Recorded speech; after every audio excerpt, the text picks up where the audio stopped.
All right, welcome to the post-game show. The guy in the car in the dark, that's me, your host, Kyle Neddenriep from the IndyStar. And joined first by Akeem Glaspie, week 2 of the high school football season. And I have a lot to cover in my game, but wanted to start with Akeem, get him out of here first of all, and get him on. And you had the Franklin Central Roncalli game, Akeem. No, that was a back and forth battle tonight, and sounded like the Flashes ended up getting the better of that one. But how did that? What was the final score, and kind of how'd that one play out tonight? Yeah, the final score was 22-15. So Franklin Central pretty much led for a majority of the game. Roncalli cut it to 15-9 with a field goal, and then they tied it at 15 all with a long 75-yard Colin Ash touchdown run, which was a really nice play. But they missed the extra point, and then Franklin Central gets the ball back, and then Connor Moreland just had a really great game. He went 5 for 5 on the final drive, led the team 80 yards through the winning touchdown to Moritz, Hudson Moritz, 16-yard touchdown with 2:55 left. And then, Roncalli actually got the ball back in the red zone, but a fourth down pass went incomplete to seal the victory for Franklin Central.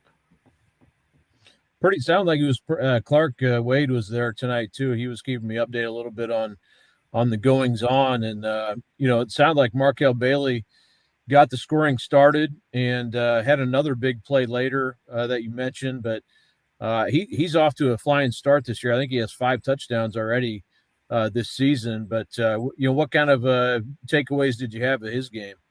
Yeah, so Markel started the scoring, you're right, with a 53-yard touchdown pass, just a one-on-one coverage, just beating his defender off the line and scoring.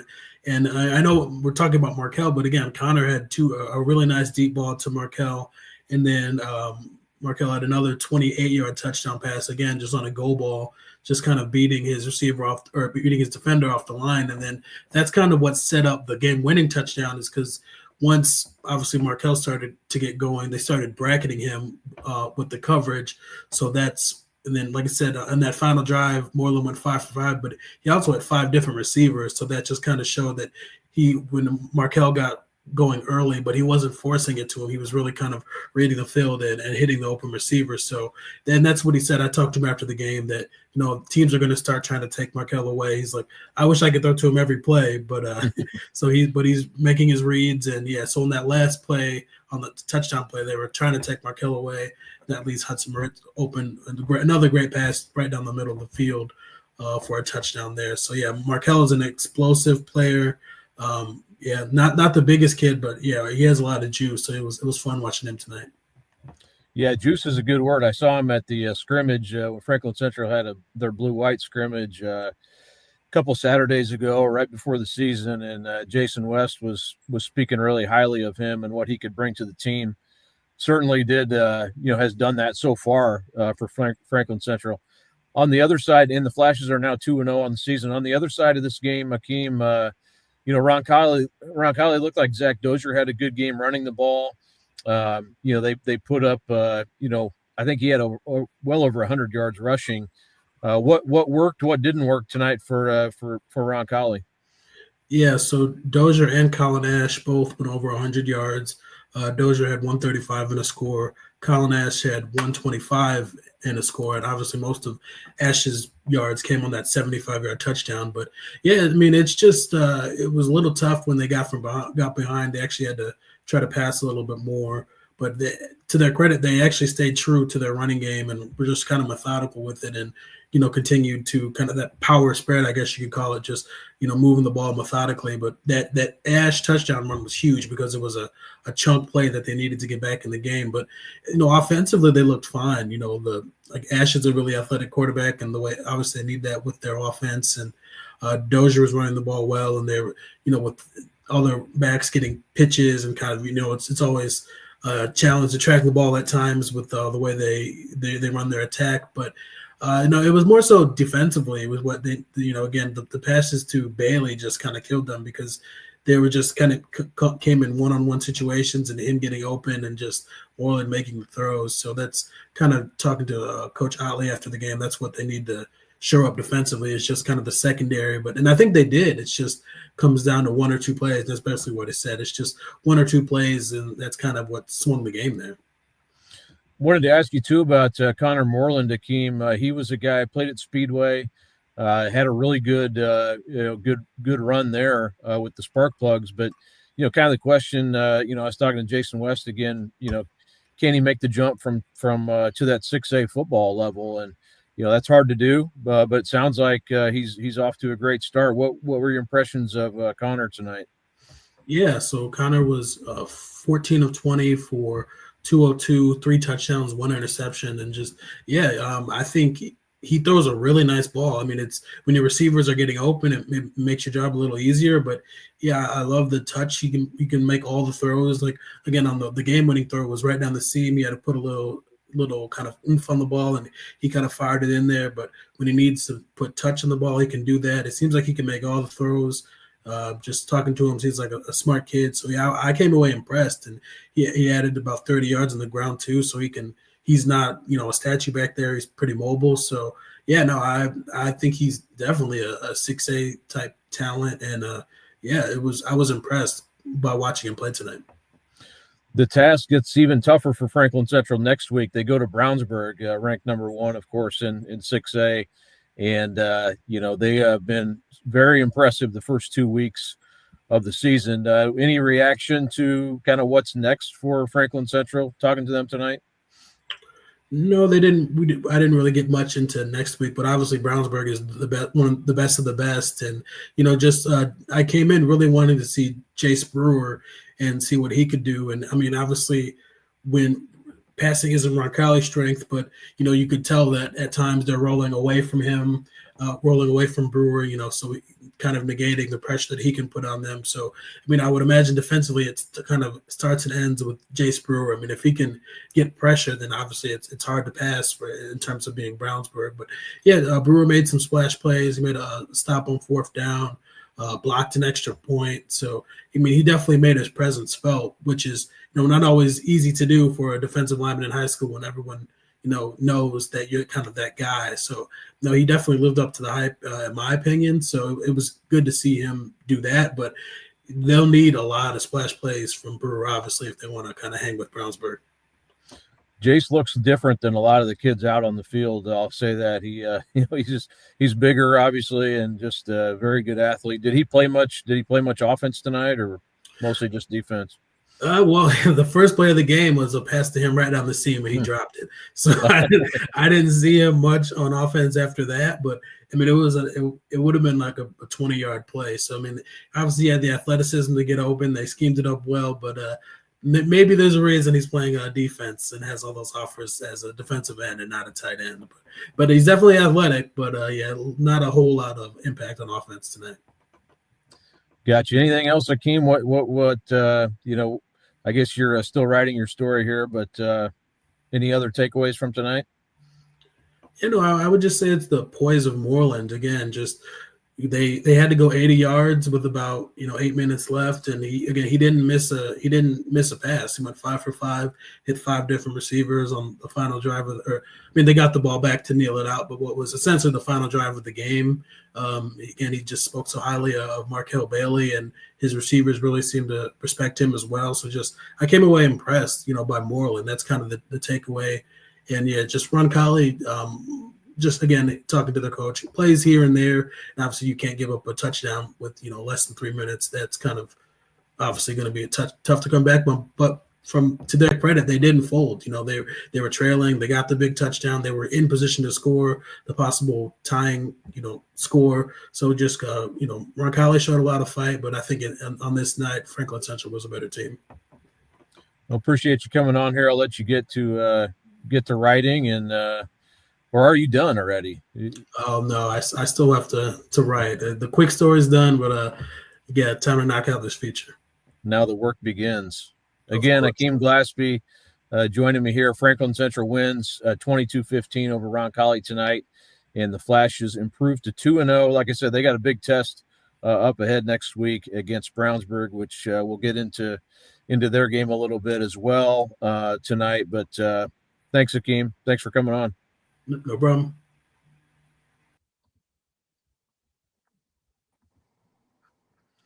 Well, from Akeem Glassby, we move on to Rich Torres, and I want to talk about my game just real quickly. Wanted to give you some of these scores as Rich comes on here, but my game tonight was Carmel, 34-10 over Westfield, and and I'll get into this a little bit more after I talk to Rich, but definitely the Carmel is back question has been answered so far through 2 games this year, and I did ask Kevin Wright about that, and I'll touch on that here in a little bit, but yeah, I mean.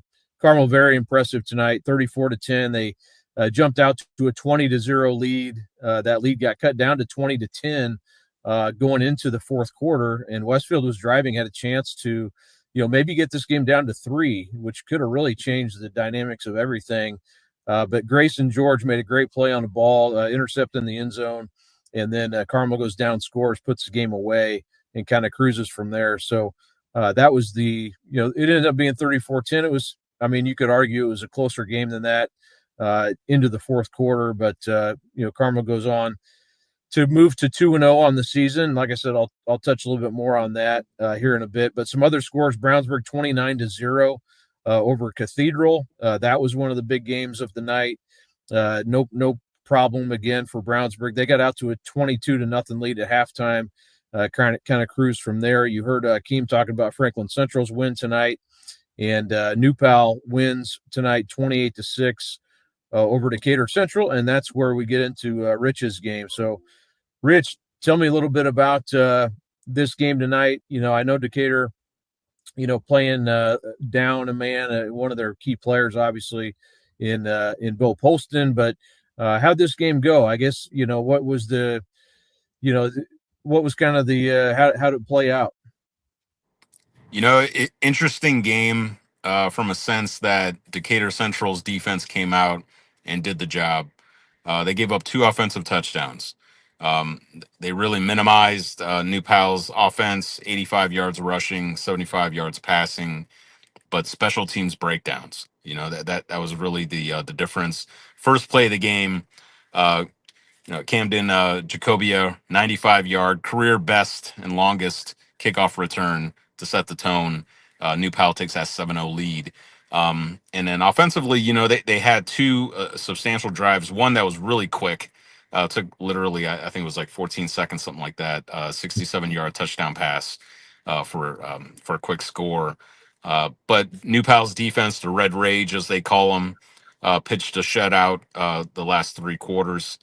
Gave up that one scoring drive in the first quarter. So really, it was a kind. If you take away the big plays, it was a battle of defenses. It was a really good measuring stick, I think, for both teams. But like you mentioned, without Bo there, Decatur Central's offense just really kind of struggled a little bit. And Coach Enright kind of mentioned it. It's hard to put together a plan when you spend 4 years building toward with one player, and then you have 4 days to turn around and kind of come up with a new offensive scheme. And credit to their guys though, they really did battle. They produced 166 yards rushing, 132 through the air. um, Braylon Morris was the next man up at quarterback, and Coach Enright even mentioned he's more of a skill position player, not really a quarterback. He's had some reps at quarterback, but never really been the guy. He came in and he did what he could. Completed 7 of 15 for 76, 2 interceptions. He rushed for 86. He was definitely a threat out of the backfield as a rusher. But they just couldn't really get anything going, and when they did, they had a lot of turnover on downs.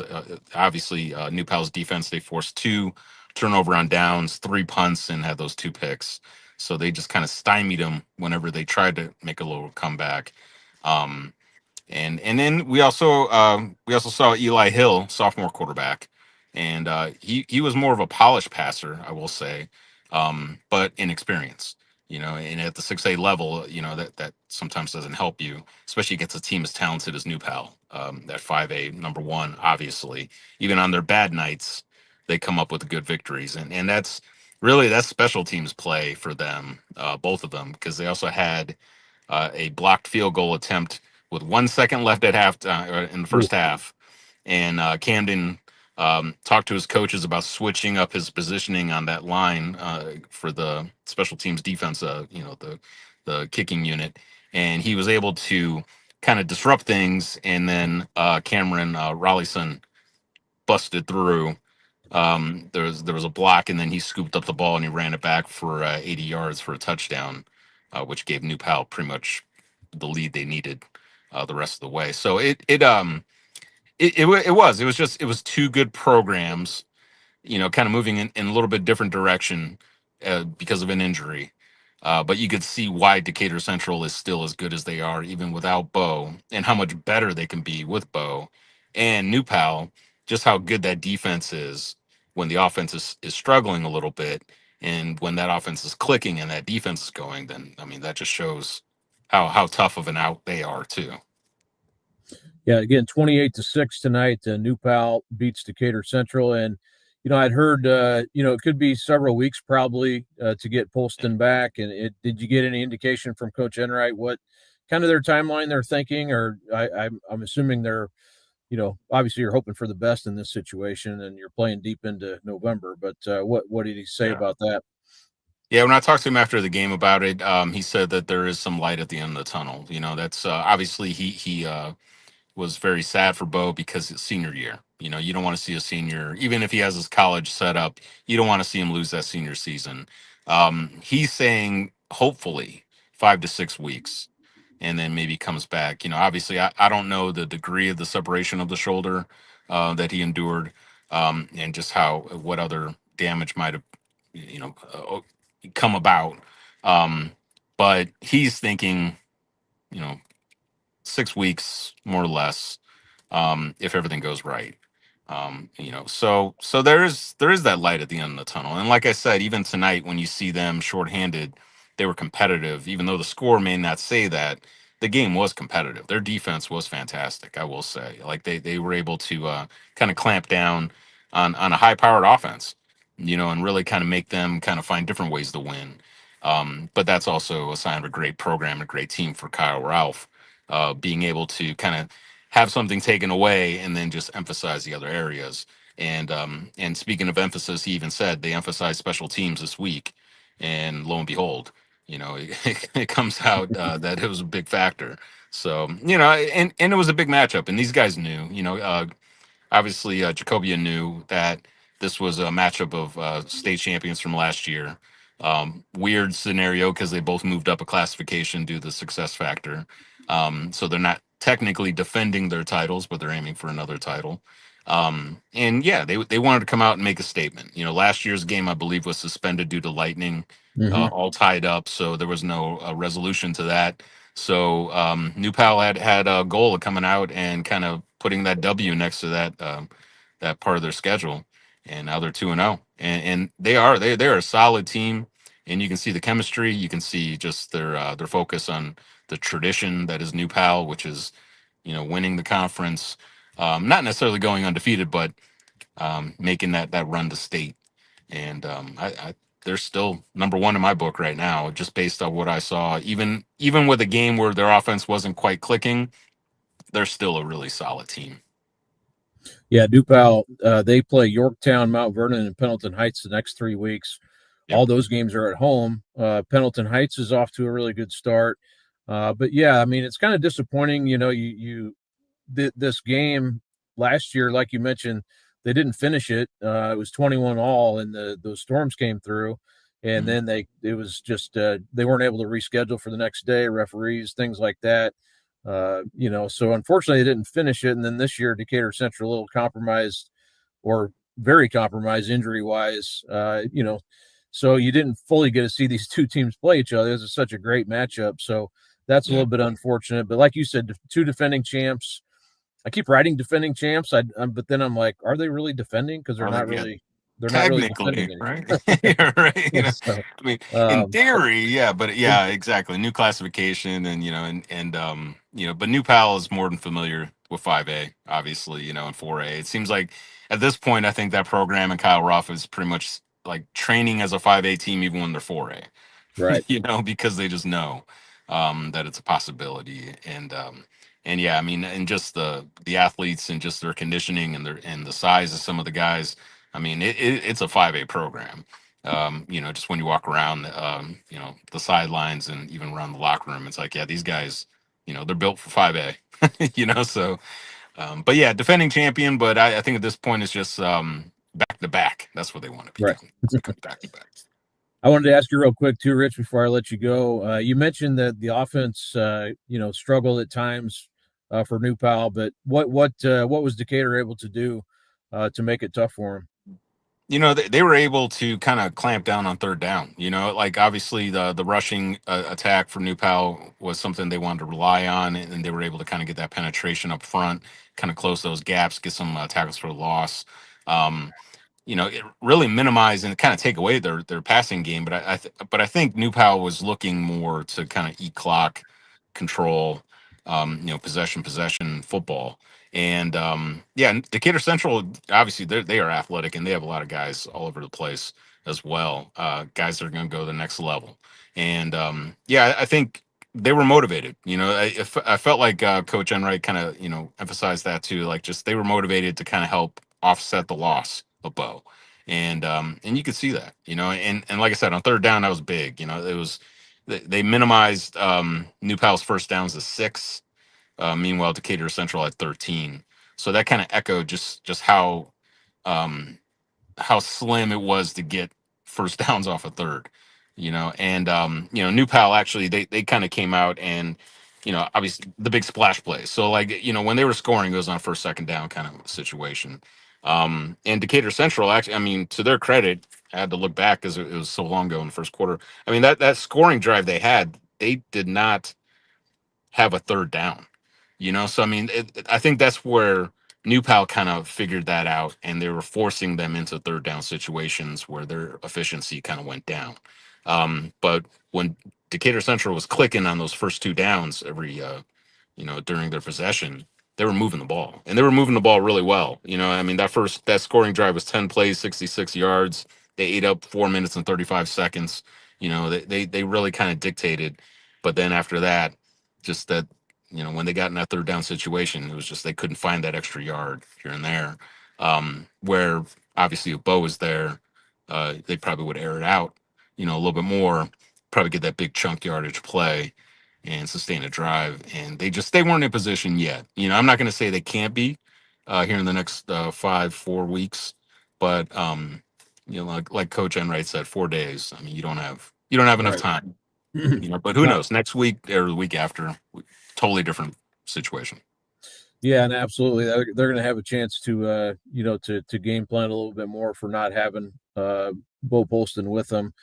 Decatur Central again, they now are 0-2 after last week's loss to Avon, and then playing New Pal. I mean, even with a healthy quarterback, they could have been 0-2. They knew that going in. You're playing these tough teams right off the bat. Avon, a 6A team, of course. New Pal, number 1 in 5A. They now go to Whiteland for their mid-state opener next week. Then they have Martinsville, Mooresville, get into their full mid-state conference, and they've been the kind of the kings of that conference, and we'll see if they can keep it going. But Rich, thanks again for coming on. We'll talk to you hopefully next week again, and appreciate you doing this. No problem. Appreciate your time. All right, we'll see you. All right. All right, thanks to Rich Torres tonight. He had the Decatur Central and New Pal game. That was New Pal taking that one 28-6. I want to roll through some scores here tonight that kind of caught my eye. Again, I had the Carmel Westfield game 34-10. Carmel gets the win. I'll get into that here in a minute, but wanted to roll through some scores, like I said, from tonight. Avon beat Ben Davis 35-14. Avon takes care of business. They're now 2-0 on the season, and definitely making a statement as they get into HCC play starting next week. Brownsburg beat Cathedral 29-0. Like I mentioned, that was a 22-0 game at halftime. Cathedral, I kind of wondered going in if they would have the, kind of the explosive plays enough to stay in this game, and obviously weren't able to, to get that accomplished in this game tonight at Brownsburg. Let's see, going through some other scores here. Cascade beat Danville. That was definitely a game that stuck out to me tonight. Was curious how that went. Cascade 41-25. So Cascade able to put up, quite a few points, obviously, in that game. Hendricks County rival rivalry there that those teams hadn't played in, I think, it'd been since 2018 since those two teams had played each other. So that's another really good win for Cascade, which I think is going to be a handful for anybody in Class 3A this season. So good win there.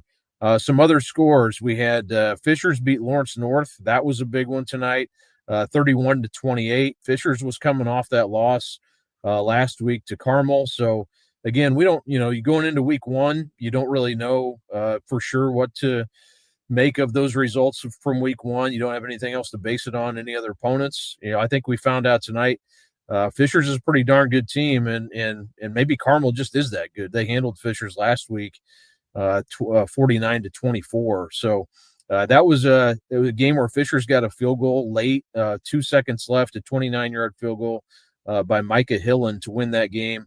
Fishers had led 28-14. Lawrence North came back, touchdown passes to Amari Moore and Davion Jones in the fourth quarter. I think one was late in the third quarter, the other one in the fourth quarter, about midway through. But wasn't quite enough. Fisher's able to go down and get the field goal to win it. Gage Sturgill had 246 passing yards and one touchdown in that game. And that looked like quite a barn burner there between Fishers and Lawrence North. Franklin beat Mount Vernon 27-13 tonight. HSC beat North Central 31-7. Indian Creek 29-10 over Greenwood. LaPel beat Frankton 49-2. LC Lawrence Central gets a big win, 40-30 over Zionsville tonight. So good win. I think LC's, we saw last week they stayed within a touchdown of LN, and then this week beat a Zionsville team that handled Pike last week. So Lawrence Central looks like a team to be reckoned with this year. Bishop Chatard 49-7 over Hanover Central. The Trojans went on the road tonight and win. Bloomington South 38-27 over Martinsville. Addicts beats Tech 20-14. Crown Point came down to Indianapolis. They beat Pike 21-0.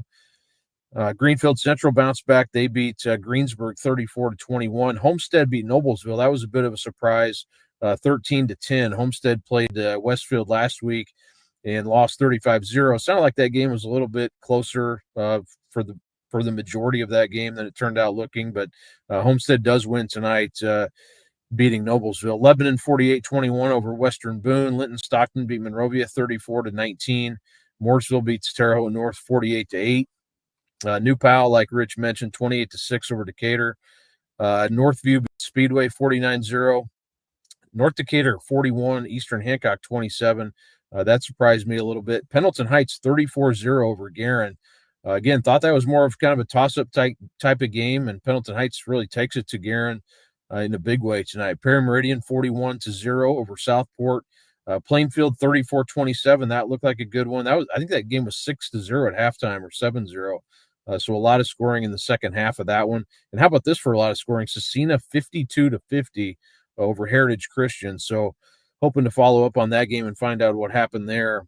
Shelbyville beats Rushville 45-20. That's a good win for Shelbyville. Taylor beats Greenwood Christian 63-8. Tri-West in a wild one beats Brebeuf 47-29.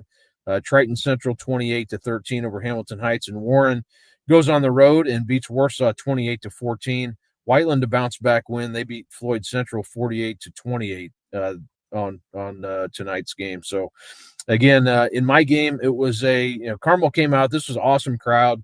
I think upwards of 6,000 fans. It was a great crowd on both sides. Driving in here, it was, I didn't know how they were going to get everybody in. The road was just packed with cars going out to the highway. I'm sure this rivalry game is going to continue. These teams should play each other every year. Just a lot of fun. Early in the season, everybody's excited. Certainly Carmel should be excited. I mean, they have a really good team. I think the energy of, having Kevin Wright back and just the pace at which they play, their offense is really kind of ramped up to another level. Anthony Colner tonight was 16 for 21, 176. Had a really nice touchdown pass early in the game to Jacob Bellin, kind of a pump fake, and Bellin goes into the end zone. He hit him in stride. That put him up 10-0. Late in the first quarter, And from there, really, the first half was completely dominated by Carmel. Westfield did not have a first down until the last probably minute plus of the first half, and that was on a penalty. So after that, they were able to get down and get a field goal attempt and missed it. So it was 20-0 going into halftime. Carmel comes back and turns the ball over. Westfield gets a field goal, makes it 20-3. You're kind of thinking, well, that's maybe something for Westfield to build on. They get the ball back and score again, and it's 20-10. And they had kind of a trick play through a receiver pass down the sideline to set up that touchdown, which ended up being an Aiden Grabowski 2-yard run to make it 20-10. That was about 4 minutes left in the third quarter. And really from that point, Westfield got the ball back, had a chance to cut they were inside the Carmel 20 early in the fourth quarter. The pass, that I mentioned earlier in the program, Grayson George picked it off in the end zone, and that sort of, just kind of ended the momentum there for Westfield. Carmel goes back down. Anthony Colner scores he had a 4th and 2 play, kept it, goes into the end zone from 30 yards out. That made it 27-10. So that was an 80-yard drive. That kind of was the dagger. And then Carmel did tack on another touchdown after that. Pemberton scored on a long run. I think it was about 32 yards. So that ended up being the final score, 34-10. Carmel wins it. And they moved to 2-0 now. And I think the questions of, is Carmel back? Like I mentioned, that's, something. Kevin Wright got into that a little bit, and I'll have more on that in the IndyStar. He answered that question, said, we're kind of back. We're back for now. It's 2 weeks, so they're trending in the right direction of being back. We'll say that. So, but I think a lot of excitement, obviously, for this program and what they're doing. And, we'll see, where it all lands here in several weeks down the road in the sectional and moving on forward from that. Carmel's got, they really do have a really good defense. Dane Bathurst has made a huge impact, the Duke recruit who, just really gets after the quarterback. He's a physical specimen. They play 2 really tough teams the next 2 weeks, Centerville out of Ohio. They play at home, and then at Louisville Trinity. So they will definitely be tested these next 2 weeks, and then host Columbus North after that, and then kind of get into their old mixed schedule where they have North Central, BD, Warren, and Lawrence Central the last 4 weeks of the regular season. And then Carmel's in that sectional with Zionsville, Harrison, and, of course, this Westfield team. So these teams could meet again down the road in the sectional. Just looking around again at some of the games in our area. I mentioned that Fisher's Lawrence North game. That definitely was one of the big games of the night. That Brownsburg Cathedral game, Oscar Fry threw for 260 yards in that game, 3 touchdowns. And the Bulldogs next week will play Franklin Central, like we talked about with Akeem. But really, the Brownsburg defense, had definitely some questions, just more of about inexperience on that side of the ball coming in. They have not disappointed. They've been really good, lived up to the challenge these first 2 weeks against that outstanding team from Maryland last week, and then again this week against Cathedral. So another great game for Brandon Sharp as well. Had 6 catches for 146 and a touchdown in the first half, and he finished with 8 catches for 237 and 2 touchdowns. So he's pretty much been their big play guys.